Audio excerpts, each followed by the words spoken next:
নমস্কার, প্রত্যেককে স্বাগত জানাই ইনফরমার নেমো ইউটিউব চ্যানেলের নতুন একটি ভিডিওতে। ফুড এসআই পরীক্ষা বাতিল করে আবারও কি নতুন করে এই পরীক্ষা নেওয়া হবে? আজকের এই ভিডিওতে জানাবো পাবলিক সার্ভিস কমিশনের তরফ থেকে ঠিক কি জানানো হয়েছে, অর্থাৎ পিএসসি কর্তৃপক্ষ কি আবার নতুন করে পরীক্ষা নেবে। আজকের এই ভিডিওটি শেষ পর্যন্ত দেখলে বুঝতে পারবেন। অর্থাৎ আজকের এই ভিডিওতে রয়েছে খুবই গুরুত্বপূর্ণ কিছু ইনফরমেশান। অবশ্যই ভিডিওটি শেষ পর্যন্ত দেখবেন। তার আগে এই ভিডিওটিকে লাইক করুন এবং চ্যানেলটিকে সাবস্ক্রাইব করে রাখুন। আপনারা অনস্ক্রিনে দেখতে পাচ্ছেন খুবই গুরুত্বপূর্ণ একটি বিজ্ঞপ্তি। একদম শেষ পর্যন্ত ভিডিওটি দেখলে বুঝতে পারবেন।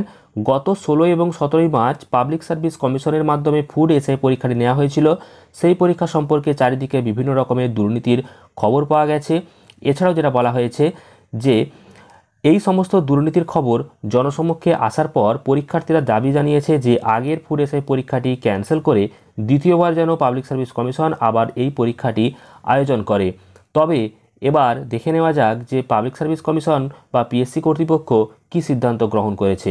ফুড এসআইয়ের যে বিজ্ঞপ্তিটি প্রকাশিত হয়েছিল তাতে মোট শূন্যপদের সংখ্যা ছিল 480টি, আর ওই শূন্যপদের জন্য পরীক্ষা দিয়েছেন মোট 13 লক্ষ ছাত্রছাত্রী।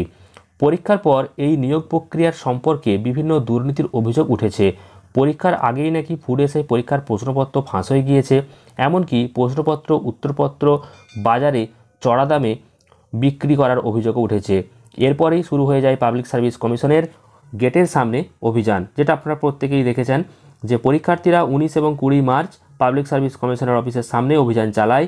দ্বিতীয় দিন অভিযান চালানোর পর ফলাফল হিসাবে জানা যায় এমন দুর্নীতির কথা কিন্তু পরিষ্কারভাবেই পাবলিক সার্ভিস কমিশন কর্তৃপক্ষ স্বীকার করেছে যে হ্যাঁ, দুর্নীতি হয়েছে। তাহলে পরীক্ষা কি হবে, কি বলা হয়েছে দেখুন। পিএসসি তরফ থেকে জানানো হয়েছে যে পুলিশের মাধ্যমে তারাও এমন ধরনের রিপোর্ট জানতে পেরেছে। এখনও পর্যন্ত সমস্ত জেলা থেকে রিপোর্ট পাওয়া যায়নি।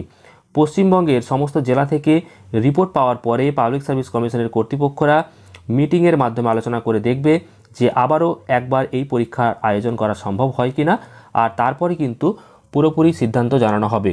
অর্থাৎ সমস্ত জেলা থেকে এখনও পর্যন্ত রিপোর্ট আসেনি। সমস্ত জেলার রিপোর্ট আসার পর পাবলিক সার্ভিস কমিশনের কর্তৃপক্ষ সবাই মিলে একটি মিটিং করবে, সেখানে আলোচনা হবে এবং যদি সেই আলোচনাতে আবার পরীক্ষা নেওয়ার ব্যাপারে কোনো আপডেট আসে তখন পরীক্ষা হবে, নইলে কিন্তু হবে না। তো পরবর্তী গুরুত্বপূর্ণ আপডেটগুলির দিকে আমাদের নজর থাকবে। তো আপনারা অবশ্যই এই চ্যানেলটিকে সাবস্ক্রাইব করে রাখুন, তাহলে গুরুত্বপূর্ণ আপডেট সবার আগে জানতে পারবেন। আর আজকের এই ভিডিওটি ভালো লাগলে লাইক এবং শেয়ার করতে ভুলবেন না।